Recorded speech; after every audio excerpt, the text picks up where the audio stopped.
Good morning. This is Father Stephen Kelly, St. John's Church in Detroit. We're continuing our series of daily morning meditations, where we generally look at one or another of the lessons that are assigned for morning or evening prayer, what is known as the Daily Office Lectionary. Today for Saturday, let's take a look at that first lesson for morning prayer. Again, from the book of the prophet Joel. Joel, remembers, one of the minor prophets. He's writing somewhere between 350 and 400 BC. And he's talked a lot about apocalyptic things to come. And we're going to pick up on that theme. We're in chapter 3, beginning at verse 9. Proclaim ye this among the Gentiles. Prepare war. Wake up the mighty men. Let all the men of war draw near. Let them come up. Beat your plowshares into swords and your pruning hooks into spears. Let the weak say, I am strong. Assemble yourselves and come, all ye heathen, and gather yourselves together round about. Thither cause thy mighty ones to come down, O Lord. Let the heathen be wakened, and come up to the valley of Jehoshaphat, for there will I sit to judge all the heathen round about. Put ye in the sickle, for the harvest is ripe. Come, get you down, for the press is full, the vats overflow, for their wickedness is great. Multitudes in the valley of decision, for the day of the Lord is near in the valley of decision.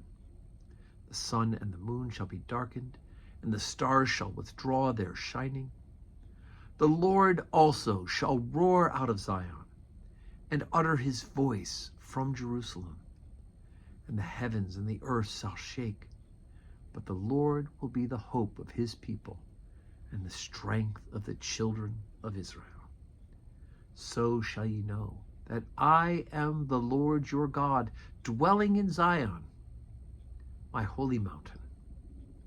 Then shall Jerusalem be holy, and there shall no strangers pass through her anymore. Okay, so it starts off being the opposite of what we hear and think about. We all want to think about the good news when God says to the prophets that we are going to beat our swords into plowshares and our spears into pruning hooks. Right? This good news is that this is what's going to happen. Well, here in Joel we have the opposite. He says to proclaim this among the Gentiles. Tell the Gentiles to prepare for war, right? Wake up the mighty men, and then beat the plowshares into swords, not the other way around, right? Undo it. Your pruning hooks into spears, and let the weak say, I am strong, right? Because he's talking to the people, the Jews, but he's telling them to warn the Gentiles as well.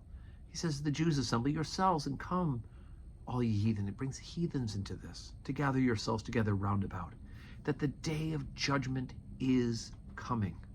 Right? The harvest is ripe. Come get you down, for the press is full.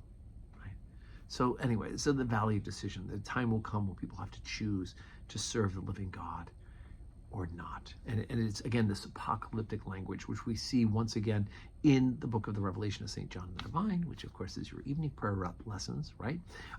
With this idea, the sun and the moon shall be darkened, the stars shall withdraw their shining, right? And the Lord shall roar out of Zion.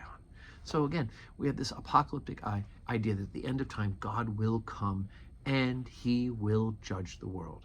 All right, we're getting a head start on Advent, aren't we? Because that's a part of the story of Jesus' return in glorious majesty to judge the living and the dead. I don't want to jump ahead to the season.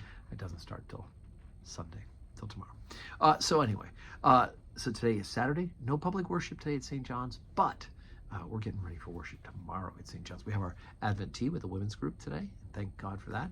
And then tomorrow, 7:30 morning prayer, 8 o'clock Holy Communion, 10 o'clock Holy Communion, and then a special service at 5:30. It'll be a form of evening prayer where we're going to light the tree out in the garden. We've invited the neighbors to join us. There'll be refreshments afterwards, and I hope even if you come in the morning and worship with us, that you'll come back for the special event at 5:30 on Sunday.